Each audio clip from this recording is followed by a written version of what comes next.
This one's for the culture. Me and wifey in the room thinking of a master plan, thinking how we can influence the culture from where we stand. Knowing that our steps are ordered by the master's hand, still 10 toes down, we ain't switching up the stance. The mission of this music ain't just to make them dance, trying to tell them about the rock, cause they build.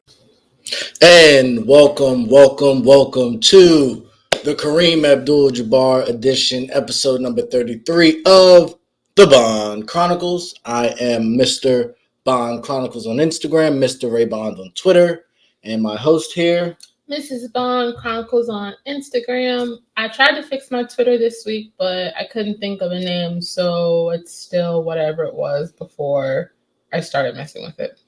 And also to caveat, I gave a number of suggestions, all of which were denied, so I did my husbandly duty. But as happens too often in marriage, the man got shut down. So we are the Bond Chronicles. Thank you so much for joining us. Continue to like, share, and subscribe. We are on all major platforms, including YouTube. Make sure to hit that bell. We got some special things coming here in the next few days for you all. So definitely thank you. It's like the middle of the day. You all right? I'm so tired. And so we want to make sure that we do give you the best content and we keep you up to date with the latest things that are going on. And that leads us to Robert Kelly. So the Pied Piper of R&B. I don't know. He has a bunch of other names and nicknames and things like that. We thought it was our duty to have a more in-depth conversation. And so, yeah, we're going to get into it. So if you want to kind of pave the way, I know you have a lot to say. So I will get out of the way here and kind of allow you to go to the background and we can get into the topics. Okay. Yeah, so we all know good old R. Kelly. Hey, I need that. I know. Just for a moment. Just for a moment. We all know about the allegations that were levied against him, the charges that he ended up being found guilty of were sexual exploitation of a child, racketeering, sex trafficking, involving 5 specific victims. He faces a possible 10 years to life. And just for these charges. And that's just for these charges that he was found guilty of in New York. If you were unaware, he also faces 14 other charges also associated with racketeering. Let's see. So while he's awaiting sentencing, which I think is supposed to happen in May of next year for New York, he also has charges in Illinois for prostitution. And engaging in prostitution with a minor. He also has new charges from the original case back in 2008, which he was acquitted of. So I'm not really sure where that's going. He's got an obstruction of justice charge, just a myriad of things dating all the way back to 2019. Just a lot for him to say that he was completely innocent of. I'm not upset that he was found guilty. I don't feel bad that he was found guilty. I hope he rots in jail. I do. I hope he spends the rest of his life in jail. I'm happy. It sucks that it took 30 years of people accusing this man of these things. And for whatever reason, he never was caught or was, convicted before now. Especially when the whole Aaliyah thing was going on. And it was widely, common knowledge that he did indeed marry this girl when she was 15 years old. Apparently he did it because he got her pregnant and he needed her to get an abortion. So in order for her to get an abortion, he had to marry her so that he could do it without, so she could do it without being able to press criminal charges against. It's just like it's this whole convoluted, ridiculous mess of nasty disgustingness. And I'm really glad that he is no longer going to be able to do this to anyone else. Okay. So generally speaking, like, I support everything that you said. I think I'm one that I wait until the end, typically to see how it turns out. Now, when it comes to black people in the court system, obviously I don't agree that we always get a fair shake. However, given what I do know about the situation, given what I know about the previous situation, for me, it's like the OJ situation. And I imagine the sentencing is going to reflect that. We screwed up the first time. You gave us another opportunity, and we caught you. And this situation is even worse than OJ because it was the same thing. Like, and I feel like there's a fight this weekend, this past weekend, where you had a situation. You went into the situation, and you made the same mistakes you made in a previous situation. And so for him to not learn and realize that he got, call it luck, I don't know what you want to call it, but he should have went to jail the first time. Like, everybody joked about in the time frame. It was a different time. And for younger viewers, you guys probably won't understand. But timing does matter. And in that time, it was a joke. We just watched the Chappelle stand up, and peeing on someone was funny. It was sketch comedy. Like, that was funny. But these are children, in essence, that he's doing this to. And when you kind of spit in the face of people by calling yourself the Pied Piper of R&B, where if you understand who the Pied Piper was and what he represented, it's disgusting. Right. That's why I've never used that name. Like, and people like, and it's funny that you bring that up because maybe people don't know like that nursery rhyme or whatever, but the Pied Piper was literally a person. He'd go around from village to village playing his flute or whatever it was, so children could come out and follow him and have fun with him. And this man was calling himself the Pied Piper of R&B. Like, it's just. And so for me, it's and I feel like in a lot of these cases, these child predators, these pedophiles, they're so brazen. Like, he was so arrogant with it. Like you said, the Aaliyah situation, for anyone that was in the know, it's pretty obvious, pretty transparent. Again, a different day. There's been allegations about Jada Pinkett recently that came out. There's been a bunch of other allegations about people dealing with young children. So it's not to say that he was an anomaly, but he has so many situations where he just continued to put himself in these predicaments. So for me, I don't know what the sentencing would be. If 10 is the minimum from what it sounds like, I'm sure he'll get some of that time served for this case. But if he never walked the street again, I wouldn't bother me at all. I think he did it to himself. He's 100% responsible. He's not a victim. I saw the interview. What interview was it? King. And I can't stand her. For my life. No, bro, you weren't. Well, he was fighting. I mean, yeah, he was. Sure, he was fighting for his life. But it was at all his those own tears doing. And like that outburst and all that emotion, bro. You did it to yourself. 1,000% did it to yourself. Don't nobody feel bad for it. Well, I'm not even gonna say that because there are mad people that feel bad for this man, and I feel bad for those people. Like, I'm praying to better understand the type of empathy people have for folks like R. Kelly. Because to me, there's something really, really, really wrong with that. And so maybe it's just me. I mean, I think it's, and we're not going to get into it on this episode, but I think it's just a lack of, you can't relate. You can't bring yourself to understand how or why someone would be that way. But if history has told us anything about entertainment industry, children are sought after. I just met with a woman this past weekend that was talking about human trafficking. Literally, Fairfax County is the worst county in the country for human trafficking. Are you serious? The worst county in the country. And now they're actually teaching it in schools. Like, it's gotten to the point that they are teaching about human trafficking and sex trafficking and how to avoid, not just how to avoid it, how to recognize it. So when you're out and you see maybe an older man and a younger woman, or maybe even multiple women, maybe you should ask questions. Maybe you should try to make eye contact or try to engage them, obviously very subtly, but it's huge. It's $1 billion business. It's international. Like, it's not this small sector of life. No, yeah.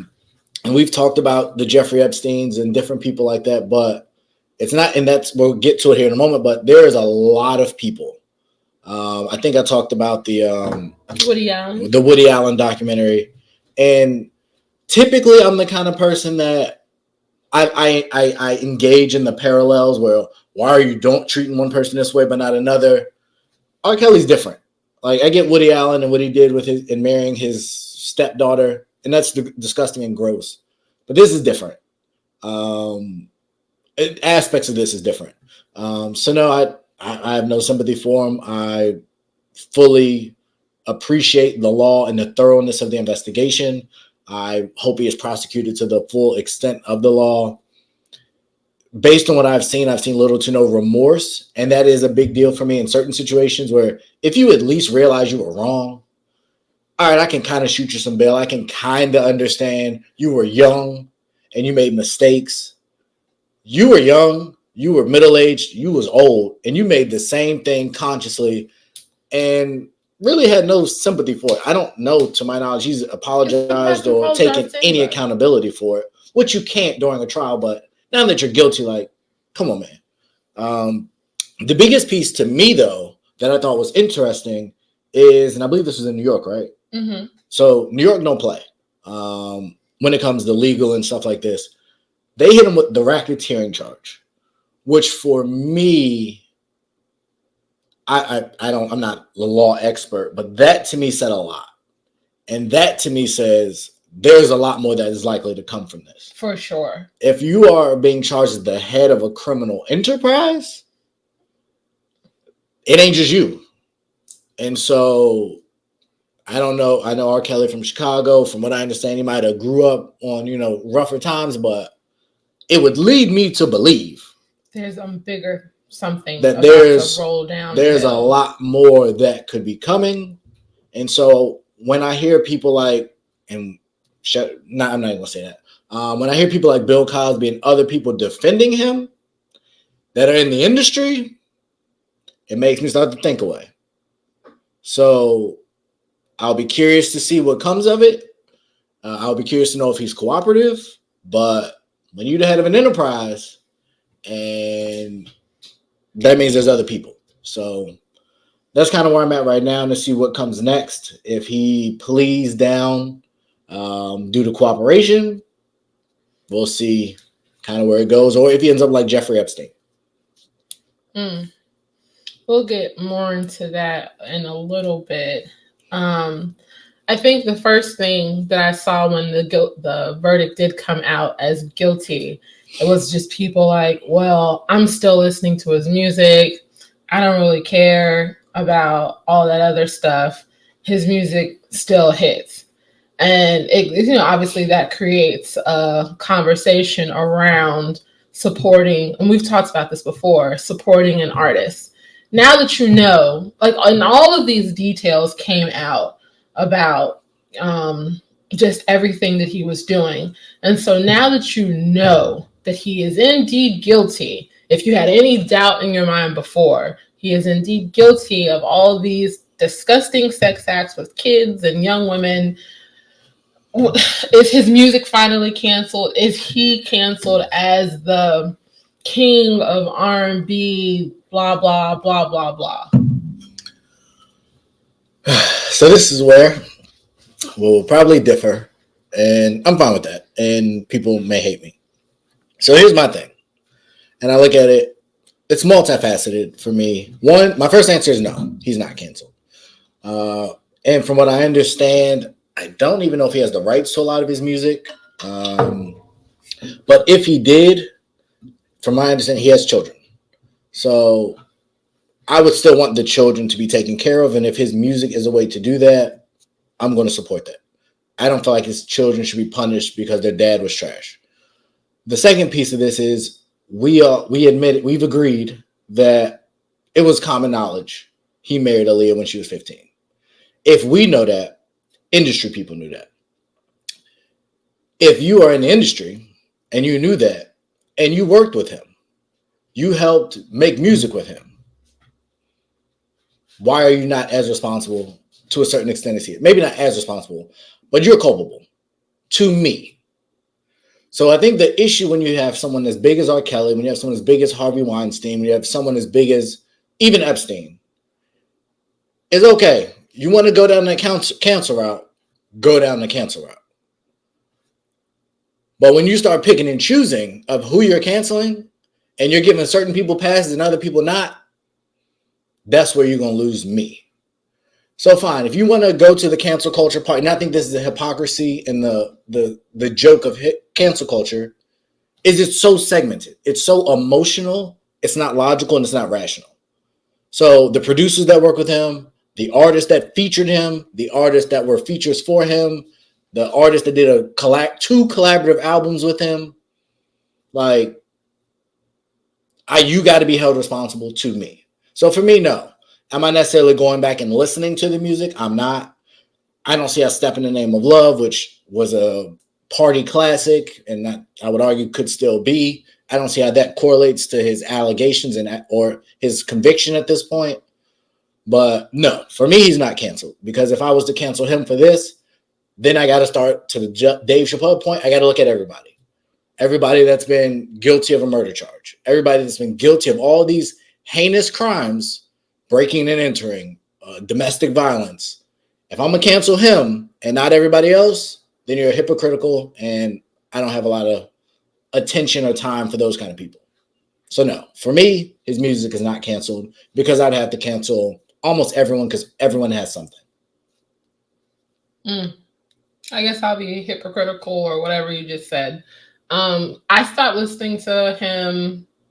It was a long time ago. When the first case thing happened, but given I didn't learn about how nasty he was until I got older and things started clicking and putting the stories together and the timeline of all of this stuff, to me, it was like when I was younger, like a kid, and I would hear his music, you're like, oh, this is grown-up music. Like, he's singing for grown-ups. This music is for grown-ups, blah, blah, blah, blah. Which is still true. I mean, people in our generation were conceived to his music. Sure, they were. But in my mind, and I know this is true for a lot of other people, he's not singing to grown women. He wasn't, his lust and all of that desire wasn't directed at older women. So it was directed at young women. So you're saying he only dealt with young women. None of his songs were written to older women. I'm not saying that all of it is directed at older women, young women. I'm saying when I think about it now, it's tainted for me. I can't listen to any of the songs, to be honest, and feel like, oh yeah, he's singing the draws off that older lady. No, he wasn't. He was manipulating a young girl and with his stardom into doing things that she shouldn't have been doing. And that part is what I can't get my mind around. So personally, that's why I can't listen to his music anymore. You know, it sucks because when you, like you said, when you look at all the people he's worked with, all the people he's written for, all the producers, like his impact on the music industry is widespread. There's probably very few of older artists who don't have some sort of R. Kelly contribution on an album or a song or whatever. And I can't control that, but I can control me not listening to his music. And I just can't, because for me, it doesn't sound the same anymore. Like, and it hasn't for a really long time. So for me, I haven't listened to his music. I'm not going to start listening to his music again. And I don't feel. But you only draw that line for him.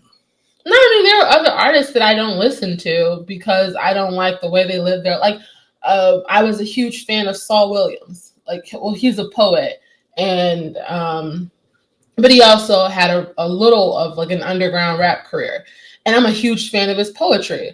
But he used to be in a relationship with the light-skinned chick, Persia something, from Girlfriends. She played Lynn on Girlfriends, and he was abusive towards her.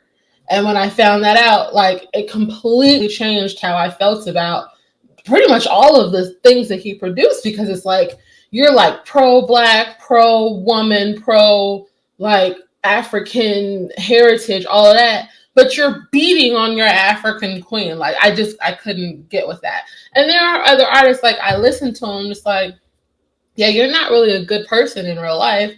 I don't really like your music. I don't like to listen to it.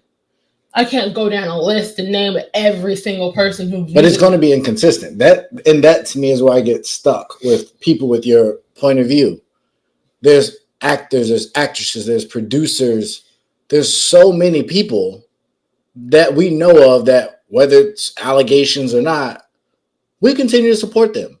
Or, like I said, in R. Kelly's situation, there are people that knew what was going on and still worked with him, and we support them. Not we being those people that, and so that's why that just makes no sense to me. Like, for me, and I think we've had this conversation, there's artists that, Sam Smith, dope song, but he wasn't talking to women. Like, he wasn't. But he's not, that's as a man, and you're talking about who he's singing to. That's your justification. He was singing to little girls. Yeah, but him singing to another man, another grown, consenting man, is not the same as you singing a song. That's your opinion. It's not illegal to be gay. Nothing about. It's not wrong. Like, and in a bunch of other countries, it's not illegal to do what R. Kelly did. Right, but in the country that we live in, and it's accepted morally, in a lot of different cultures. It's not necessarily accepted. It's tolerated. It's accepted. It's tolerated. All right, so we'll go through semantics, but in other countries today, it's a cultural way of life, and it's been that way for forever. Like, going back into all the Romeo and Juliets and all these other historical times of life, all these, what do they call it, period pieces that we watch, that was commonplace. So this really, we're the minority that doesn't do that. If you really look at the history of society in this world. And no, I know that's not great to hear, but that's the way the world has worked. But it doesn't really work like that anymore. Not in this country. But in the majority of thriving nations and places that people recognize the governments and the way that they do things in that country, it's not a thing anymore. It's not something that people celebrate. In fact, it's something that is frowned upon. Prince Andrew Albert was running around with Jeffrey Epstein. Right. And he's still evading charges because Jeffrey Epstein killed himself. My point being, there's a bunch of people doing it. Right. And it doesn't, just because a bunch of people are doing it, it doesn't make it right. It's still wrong. It is wrong. But if you were going to hold one person to that standard, you should be holding everybody to that standard. And you don't. You hate R. Kelly because of what he did, rightfully so. But there's a bunch of people running around with R. Kelly that were either doing or knew about what he was doing and still rode with R. Kelly. And so, you support them. So give me people who we know for a fact were doing what he was doing or completely 100% supporting what he was doing. They literally made a Best of Both Worlds album, him and Jay-Z beating the case. There's a song called Not Guilty. Well, Jay-Z's portion of the song was about a totally different thing. Don't do that. He's on that song. So you think Jay-Z's a pedophile? No, but he definitely made an album with someone that had very, very condemning evidence, and he beat the case. Jay-Z has benefited from beating cases that he did and has rapped about doing illegal stuff. So you can have Jay-Z, Chris Brown, the Isley Brothers, all them people. What did the Isley Brothers do? They made music with him. So all those people, what you're telling me is they didn't know none of that. I'm not saying that they didn't know. So if they did know and they still made music with him, they still helped facilitate his lifestyle. Why are they not held as? Why don't you look at them the same way? Because they're not the ones who were doing it. If that's the way that you So if you knew somebody was molesting Courtney and you knew that, you would be comfortable with them coming around? No, they wouldn't. I wouldn't be. You would still support them knowing that they watched it happen? No. So then how do you excuse? But the way that you're posing your argument, for one, makes it seem, no, you're basically saying if you had any affiliation with R. Kelly, regardless of whether you had proof or not of what he was doing, you should not work with him because the rumors were there. Yes. 100%. That's not even how you operate. I'm saying if you're going to cancel him, then you cancel everyone. You're right. I don't operate that way. I don't cancel anyone. I don't believe in cancel culture. I think if you do a crime, you should do your time for it. Right. But to cancel his music and act like he never existed or that he's some pariah and everybody else that was around him isn't, that's where I draw a line. All I'm saying is the fact that you can't say that every single person around him, everybody that worked with him, everybody that knew him knew what was going on. You're right. Not every. So, but there's a bunch. Yeah, there are a bunch. You have no concrete proof of who knew and who didn't. I'm sure in the coming weeks, we're going to find out more. In the coming years, we're going to find out more. But to put the culpability on just everybody who was ever around him at any point in time in his music career and want to blame them or make them hold some responsibility for his disgusting actions, no, that's just not logical. It's not. My premise was they knew. No, right. Your premise is they knew, but you don't know that they all knew. You're right. I don't. But I can use context clues to have a pretty good idea that certain people knew. Sure you can. So we started this conversation with he was guilty the first time around. That was the premise of our initial conversation. He beat that case and he should have known better and he got off lucky. So if we knew that, to think that industry people didn't know that, that's ridiculous. I'm not saying that industry people didn't know that he was guilty of it then, but to find out everything else that he's been doing since then. So that wasn't enough? I'm not saying that it was. You're right. They didn't know the intricate details of what happened when the girls got picked up or however. It's not even about knowing the intricate details. They knew something was wrong with him. So, okay, let's just throw this in there. Michael Jackson was accused of molesting boys the last 20 years of his career. Mm-hmm. He was never proven guilty. He was never charged of it. He was charged, but he was, those charges were always thrown out. People have come forward and said one thing. People have come forward and said other things. But there are still to this day, there's no evidence, there's no proof, there are no records anywhere in the world that say Michael Jackson molested little boys. Okay. But if you talk to the average person, a lot of people will be like, oh yeah, we knew he did that, but it's Michael Jackson. I don't follow. What's your point? So the point is, people know if it's going on, it's going on. And people know. But people, like you said, people will pick and choose who they want to cancel because of whatever personal feelings they might have towards said person. But until you have proof of what the person has done and you can make a decision for yourself, then it is what it is. There's proof he married Aaliyah. Right. So comparing Michael Jackson, where you're saying there is no definitive proof, there's proof. There's a video.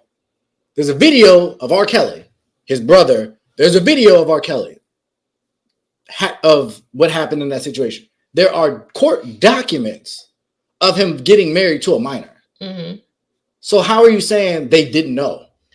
That's not the same situation. They knew of that one particular thing. And so that's my point. So that was okay. Some people knew. Like, we saw look, I'm not going to keep arguing semantics with you. Like, I don't listen to his music. That's fine. And I choose not to listen to his music because I don't think that it's directed at the audience that he claims it's directed at. Period. Whether I still listen to Jay-Z or whoever, that's my business. And if you don't like it, you don't like it. I just think it's hypocritical. That's all. What else? So, moving on to the next portion. So, in these scenarios, the parents, obviously, they're somewhere in this whole equation. Like, what is the responsibility of the parents in these situations? Like, obviously, Aaliyah was 15. Someone had to consent for Aaliyah to get married at the age of 15. There are other people, some of the other young ladies who were the charges, I guess, held for in this newest case. They were also underage. They were working to be stars. They were backup dancers. They were backup singers. They were all these different things. But parents are typically involved in these processes and how they interact with these people. Do parents hold any culpability in these scenarios? Absolutely. I think in the case, obviously, when it comes to minors, yes, 100%. I haven't been a parent of a child prodigy. I haven't been a parent of a child with supremely gifted talent that's pursuing a future in said industry. But I believe it is a parent's responsibility to protect their child. And given the circumstances of the marriage, given the circumstances of, from what I understand, the women's lifestyle once they would go to live with him, and the testimony and things I've read and heard, I believe the parents failed in their protection of the children. Are they solely responsible? No. I think there's some blame to go around, and I think the lion's share of the blame still goes with Robert Kelly. Like, he orchestrated this, he put this together, he preyed on these women, and the parents should have been there to protect. But is there a level of responsibility in the parents? Absolutely. I think, and that is the case in a lot of situations where children do wrong or are taken advantage of, whether it's lack of education, whether it's lack of you being present. There's just a variety of different things, but I do think in this situation, I wouldn't charge them criminally. I don't think they're conspirators, but I think there is a part of this that, yes, they helped this take place, and they got to live with that. No, yeah, I agree with you. I guess just even when you break it down to the basic of your kids being involved in like sports or different activities, you take the time to meet the coaches, you take the time to meet the teachers, the people who are overseeing all these different things that your child is involved in. And if you don't feel comfortable with that person, let's say coach or whatever, you take your kid and you put him with a different team. There's all these safeguards that we as parents try to put up for our kids to protect them from stuff like this. There's no way in none of these situations your spidey senses weren't tingling, at least minimally tell you that there's something not quite right about any of this, and I have questions.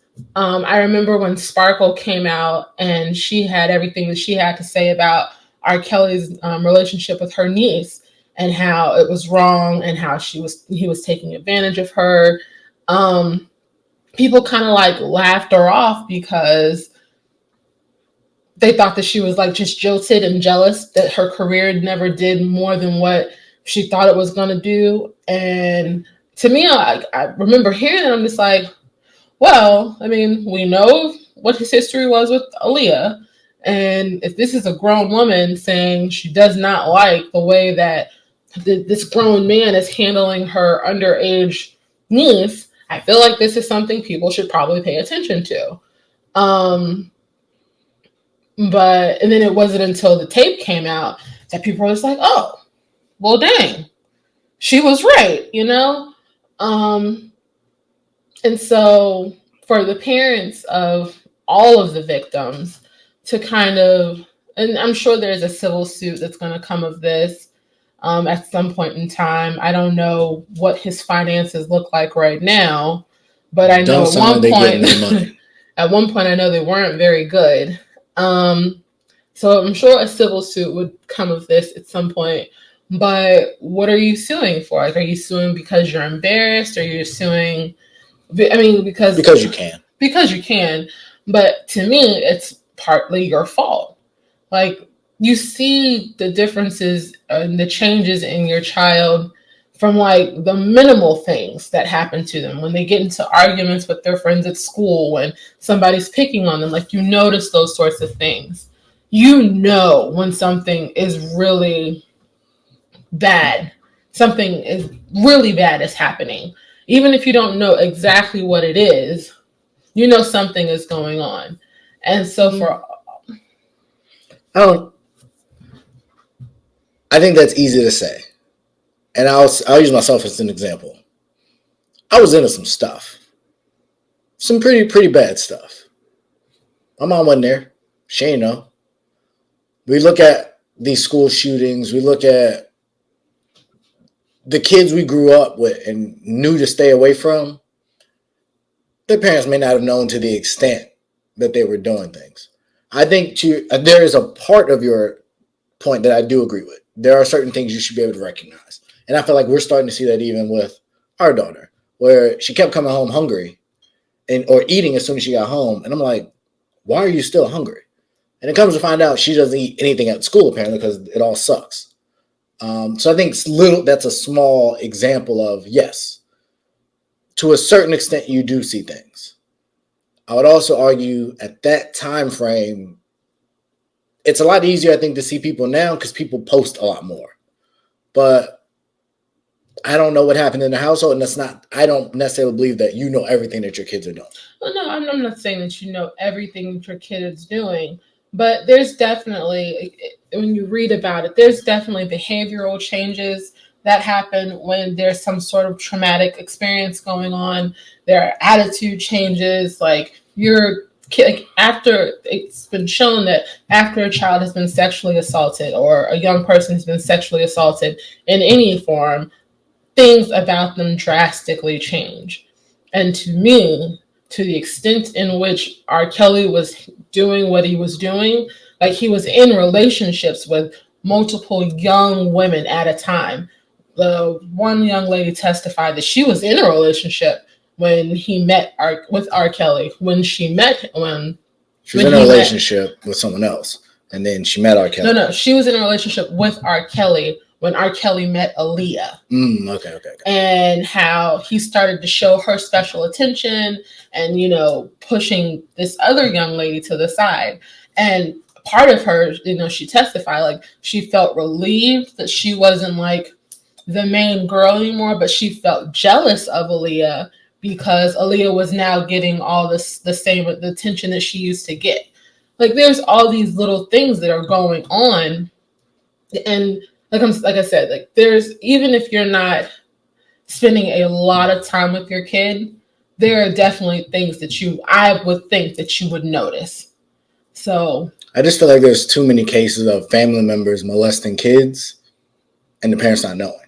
Or even worse, the kids tell them and they don't believe them. Well, I think those are different, though, because even when there's one thing to not know because your kid won't tell you what's wrong with them, but there's something wrong, versus them telling you and you don't believe them. Right. I'm just saying, in both scenarios, the kid was molested and the parents didn't know. So on the extreme case, the kid is telling you, I've been molested, and you obviously can't tell a change has happened in them, so you don't believe them. And then 2, they don't tell you, and you still can't see it. Mm-hmm. And I've heard that story a lot. So I don't, and I pray to God, we never have to experience that. But I just don't know how realistic that is to see the change. And I don't know what the changes are. Thank God that I can remember. I've never been molested. But I don't know what the outward sign. I know what science says. But I feel like there have been teenage hoes all the time. And it's not all, and that's male and female. And I don't think it's always associated with abuse. I think that from what I understand, that does play a role. But I don't even know if parents always know that their child's a whore or sexually promiscuous, if that's a more correct term. Because I don't get where you're going with that. Like typically, what I understand, a lot of kids that are let's use promiscuous. Like they have a lot of partners at a young age. A lot of that comes from the trauma of being sexually abused. Mm-hmm. So my point is, if you're a parent, one, you're not, I would hope you don't see that sign. But two, if you do, I don't know if you would correlate it to someone must have abused my kid. So when you're saying this, my point is the signs that you're saying parents should see, I don't know what those signs would be. Oh, well, I mean, like they list them, like the child becomes withdrawn from things, like from their family, from their friends, the things that they used to like to do, they don't want to do anymore. They're moody, their behavior changes. Like there's a whole list of things that are supposed to be like triggers to help you see that maybe not necessarily abuse or, obviously, sexual abuse is going on, but something is going on that is causing the character of your child to completely change. And for me, I guess playing devil's advocate, I'd say they're becoming a teenager. I feel like all of that is a process of growing up. What you like changes. What you do you might become subdued. It could be a bad breakup. Like, I just don't know how you can correlate their list, and I'm just going off what you said, to sexual abuse. It would be great if there was something that was, when you see this, like this is a flag. Because I would argue all those things are part of growing up. And so, and again, that goes back to the attentiveness of the parent. If you see a sign, if you're noticing things are different about your kid, do you just let them happen and attribute them to them growing up and becoming, a teenager, whatever, or do you talk to them?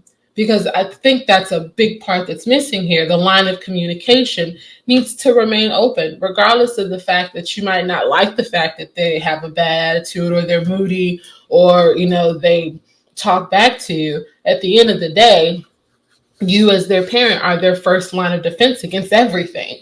And if they're not talking to you or you're not at least talking to them to try to understand, then no, you'll miss all those signs. They easy. So I guess the next phase of that to me is if it's gotten to a point where that has happened and they haven't come to you, I would argue y'all don't have that relationship. Like if something bad is happening to your kid, you said the parents are the first line of defense. So to me, if the kid is not going to the parent prior to this or even during this at all, then to your point of attentiveness, that's not going to be there.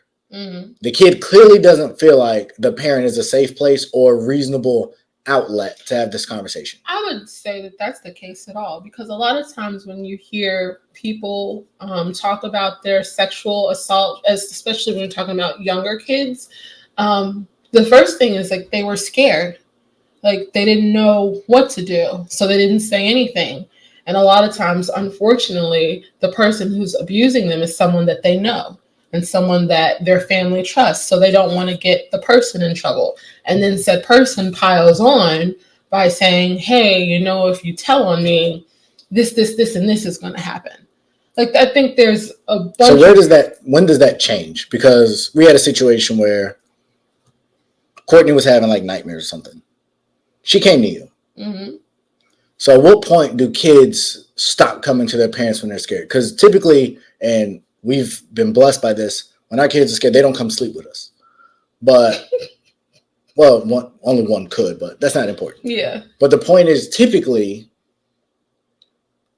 for a period of a kid's life, like right now, when our kids get hurt, they run to you or they run to me or somebody to be held or something.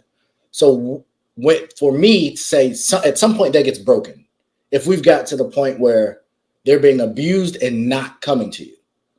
So that to me says somewhere there was a breakdown, that the kid no longer felt you were the safe place to go. And I wouldn't say that it's a breakdown of them no longer feeling like you're a safe place. But in a traumatic experience, I think a big part of it is not understanding how to process what you're feeling. Because one, something has happened and you know it's wrong, or you might not even understand how wrong it is, but you know something has happened that wasn't supposed to happen and you were a part of it, and you don't know how to deal with the situation at all. Especially the younger a child is, a person is, when molestation starts, the more convoluted their feelings about love and sex and partnership and all that starts to become. And it's not, I won't say that there's a broken place in communication. I think the biggest part of it is they don't know how.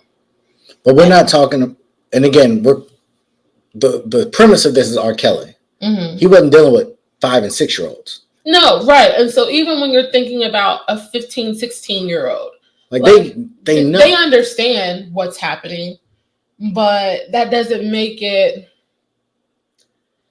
You mean to tell me some grown man that these girls didn't know brought them into their home and made them do all this crazy stuff, and they never thought I should tell my dad? I'm not saying that they didn't think that they should tell their dad, but so to me, that's a parent problem. When you look at the situations and who they, like the same thing with Jeffrey Epstein, the people that he was choosing to prey upon, the people who they were misfortunate, like they didn't have a lot of money, they didn't have a lot of opportunities, they didn't have a lot of self-esteem, a lot of them already had drug problems. There were always all these other things that the person was dealing with emotionally first. And then you come in and you give them money, you give them attention, you give them affection, you give them all these things that they feel their life is missing. But then, oh, well, yeah, you get all these things, but you have to do this too. Mm-hmm. And in your mind, you know you don't want to do what the other stuff is, but because your life has been missing and lacking all these other things, and you're finally getting all these other things, you don't want to lose those things too. So then that to me is where you lose me. Because now I'm making a decision. I know, like you said, I know I don't like these things, but I know what I get for doing it. And the same thing I've said, I don't think we talked about it on here with Epstein. When sisters started recruiting other sisters, mm-hmm. he's no longer the problem to me. Mm-hmm. And when you're the sister that recruited your sister and now you're crying and complaining about how miserable your life is and what he did to you, but then you went and recruited your family members and friends, that's where you lose me. Mm-hmm. And for these girls, and I agree that that's part of it. And I would imagine in today's society where Instagram is everything, it's even more prevalent. Where, yeah, I don't like doing that, but I'm going to do it because of what I can get. That's adulthood. I go to work every day and I don't want to go to work. I wouldn't necessarily say that's adulthood. Again, that's life. Yeah, but you're looking at it the same way you were saying earlier about that not being your perspective, mm-hmm. being your reality. You have the relationship that you have with your parents. It is what it is. But you didn't grow up the way that some of these people grow up. And the same void that you filled in yourself with God, they don't have that. But to me, that goes back to, that's a parent problem. And again, like, it definitely is, because the home that a lot of these people were coming from, it was non-existent. And the ones that did come from a home who had a parent, they were absent. They were there physically, but they were absent in the ways that they needed to be able to see and notice that there is something wrong with their kid. And I'm going off of, I think it was 2 different women, because one girl did an interview one time and it was an awful interview. Like, everybody knew something was going on, but they were calling their parents. Like, they was, in some cases, was still in communication with their parents. Yeah.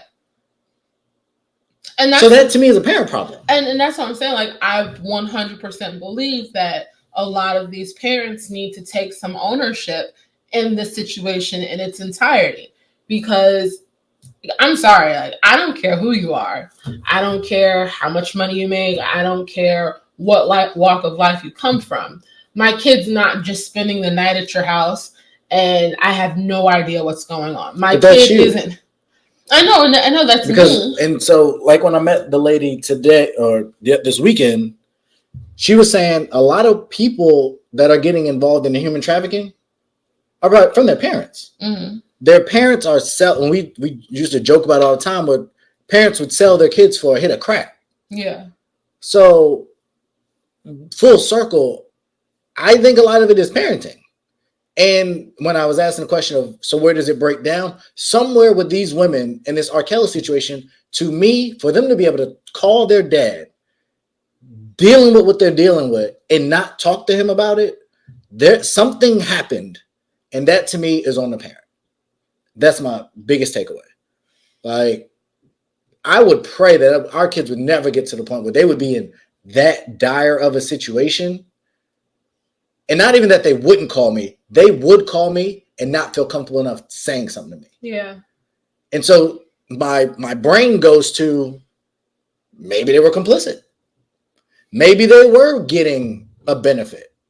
Maybe they were reaping the benefit. They see their daughters going to maybe certain shows or certain events, living a certain lifestyle. Maybe the daughter's sending money back. Maybe Robert sending them money. To me, that it's off. Oh, well, I mean, that was a thing. Like, everybody was getting paid. No, there was nobody who was directly involved with what he was doing that wasn't getting paid in some way, shape, or form to keep their mouths shut. Like, even back to him marrying Aaliyah, they paid a clerk at the county's office to sign off on the marriage license. Like all of it. Like, there's exchange of money. Which brings me back to, I can't put all this on. I can't just cancel him. Way too many people enabled him and put their daughters at risk. And apparently there's boys, I don't know enough about the boys' cases to speak on it. I've just heard it kind of came up more so towards the tail end. So I don't know enough details about how the boys are introduced to him or whatever. But I think when you really dig into this, he's not the only one. And there was a lot of people that enabled this situation, which is why, and we talked about child abuse, and I don't know if we're getting too far ahead. Well, I'll let you go there, and then I'll come back to my point. Okay. Because it's about him, and it doesn't completely fit. So it's about who? Robert and his upbringing. Oh, true enough. So another point, and I don't know where we are on time. Another point that was brought up in the case, another thing that came out in the course of the trial was there are also young men that were victims to R. Kelly, and his jury, not his jury, his lawyer, they vehemently denied that he had any interactions with young boys and all of that good stuff. But of course, the prosecutor had evidence. And in all of the situations, like, it's him using his fame and who he is in the music industry to manipulate people into doing what he wants, basically. One man told a story about how he was in the studio with R. Kelly, and R. Kelly came on to him in the studio and he was going to say no, but then R. Kelly was just like, if you don't do this, then you're not going to have a music career. I don't think the young man ever ended up having a music career. I don't remember what his name was, but I think a lot of times in I guess rape culture has changed so much over the last decade, 20 years. And people are more vocal about the things that have happened to them. But I think a big chunk that is missing is that a lot of times men are left out of the sexual assault conversation, because it does happen, and it happens a lot. Young men, young boys assaulted by people they know, men and women, and it's not a conversation that people have enough. And I don't understand why that is. If people don't care about men, they don't. And we can go through a bunch of different examples, but they just don't. They don't look at them the same. If a little boy falls down, a little girl falls down, the little girl's getting a hug. The little boy's told, get up. And that's just emblematic in a bunch of different ways in child culture. If a boy beats a girl at a game, he's supposed to. If a girl beats a boy at a game, the boy is trash and he's going to get laughed at. So I think that's just emblematic of society. My 2 cents. Okay. I can remember all the way back to middle school where, like, I guess, yeah, kids were talking about sex then. I was just 7th or 8th grade. Boys would brag about sleeping with older girls, like their babysitters or whoever, or this older lady or just whatever. And it was like bragging rights. It was acceptable for a young man to be basically preyed upon by an older woman, and it'd be okay. It's still, I mean, it's in songs, like it's all over, like TV and things culturally, but it's not a conversation that gets had. And I don't, again, this is me, I don't care who you are. My children are my children. And if you touch my kids, it's going to be problems. Like, it goes for the boys, it goes for Courtney, it'll go for Kobe, like it's period across the board for me. But I know a lot of other parents feel that way. So I don't understand what the breakdown is between parents feeling that way and the reality of what actually happens. Sticking to this specific example, as a man that went through high school, we disagree on that.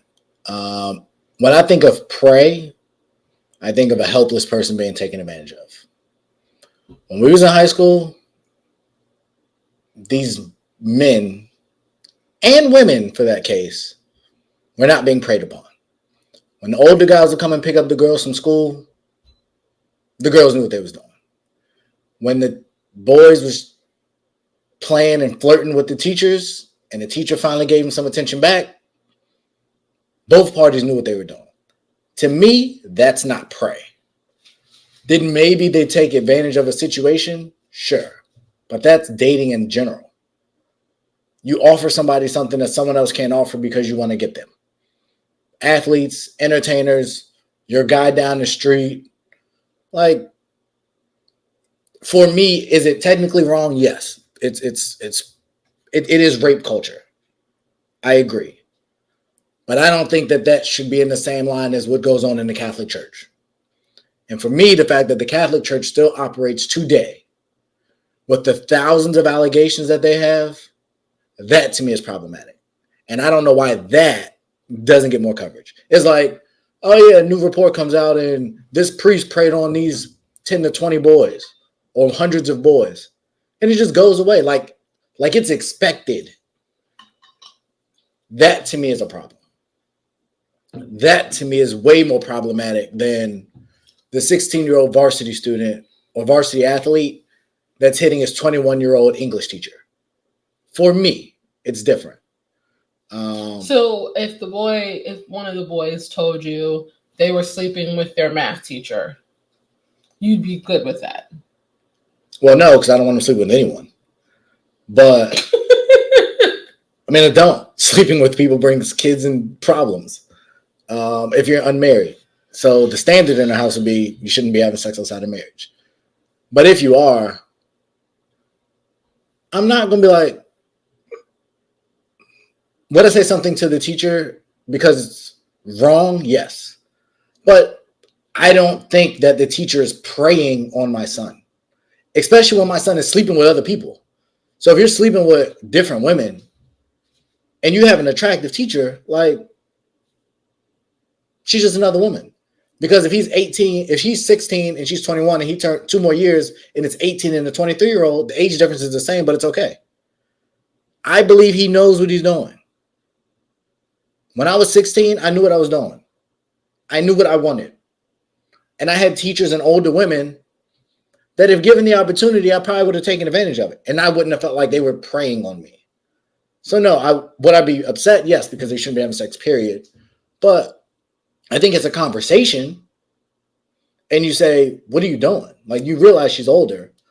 And based on the content of that conversation, he's like, yeah, but dad. And he's justifying and explaining to me why he wants to be with that teacher. Obviously, I'm going to counsel him out of it, but I'm not going to kill the teacher, especially if he's shooting shots and he's trying to flirt with her, which is a lot of times the case. And yes, I would feel differently if it was a man teacher and my daughter. If Courtney's flirting and shooting her shot, why is it? That's such a double standard. It is. I 100% agree. But I would feel differently. So your level of hypocrisy is okay with this situation. We're all hypocrites. Bro, that's crazy. Like, to me, it's unacceptable across the board. I mean, it's still unacceptable legally. No, like morally, legally, however you want to put it, it's just unacceptable. And actually, the more I sit and think about it, I may not be as upset if I can talk to her and explain now. I definitely don't want my daughter sleeping with anybody. Like, please, God. The image is just awful. But no, and this is if it's a younger teacher. If it's a 40-year-old teacher with my 16-year-old, that's different. It's never like the young. No, it is. It's a lot of times. Well, now more recently, yes, it's the younger that's all teachers. But in years before, there was that one. It was the young man.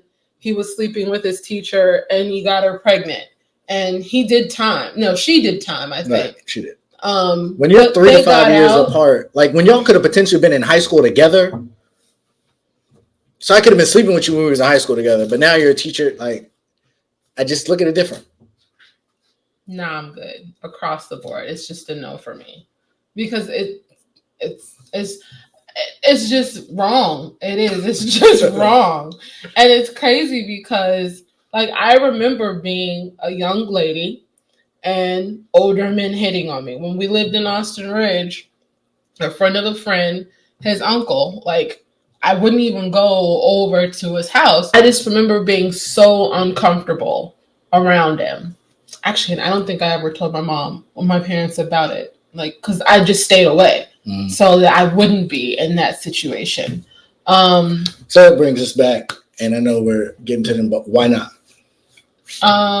Because nothing ever happened.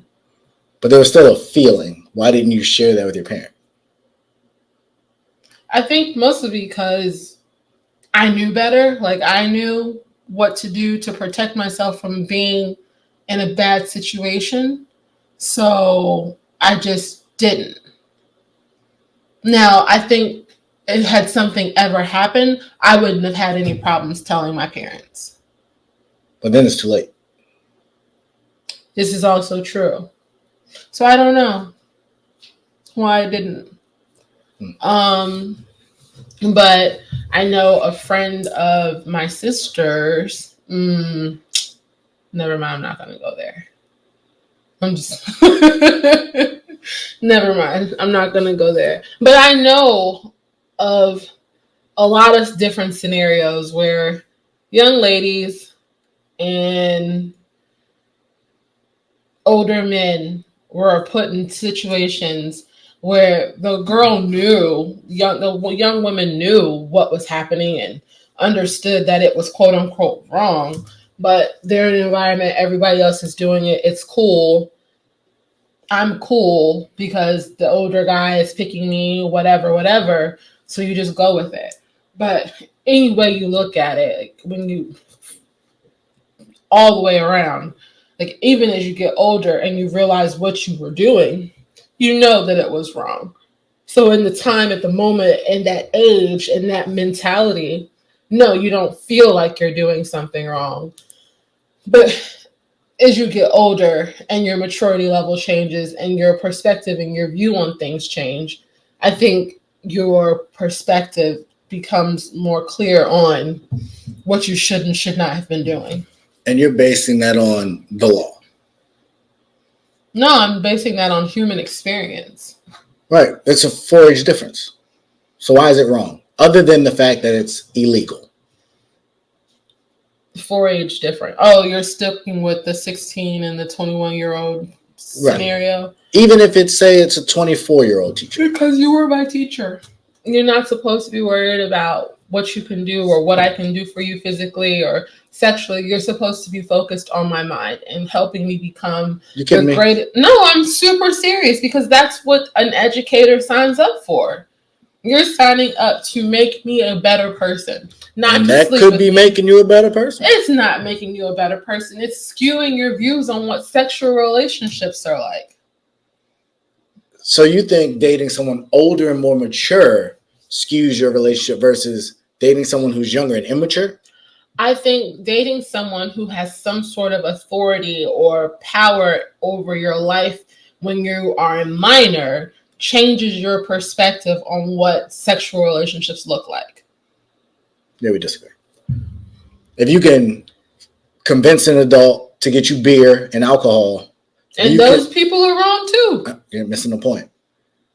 If you're witty enough and mentally strong enough to convince an adult to get you cigarettes, get you alcohol, get you weed, you can sleep with a bunch of different women, you can carry guns, you can sell drugs, you can shoplift, you can do all this different stuff. But now all of a sudden you're not mentally mature enough to understand that my teacher who's a couple years older than me shouldn't be sleeping with me, but I'm sleeping with other people. I'm not. If you're doing all that other stuff, there's a lot of stuff going on in your life that I would question your mental capabilities. That's most people in high school. Right. But at most people in high school, would you say they're the most stable people that you know? Like, take any of your friends that you knew in high school. Think about what their thought mentality was, like the way that they thought then, and look at their life now and the way that they think now. Sexually, I would imagine they're pretty similar. Sexually, but we're having a sexual conversation. But you just said all these other things that to build their mentality. But sexually, I don't think I'm very different from how I was in high school. How are you different? No, I wasn't active in high school. Wasn't active till after. So you're not a good example.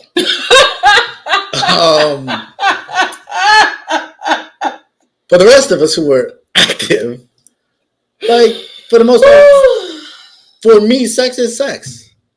Like, it's best in a relationship or in a marriage, but that's based in faith, not based in real logic or ideology. Like, I think if you have a goal and you attain it, shout outs to you.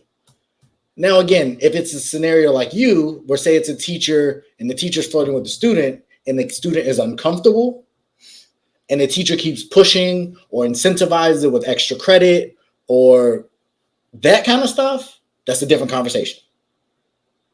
But if both are actively engaged and both know what they're signing up for and both are invested in benefiting, no, I'm not killing the teacher for it. Well, fine. What else? All I know is that I'm not going to pat our sons, or I'm not patting our kids on the back if they're messing around with their teachers. It's just not a thing. We don't have time for this. No, that's not where I was going to go. I was looking for my joint. Yeah, I'm just not.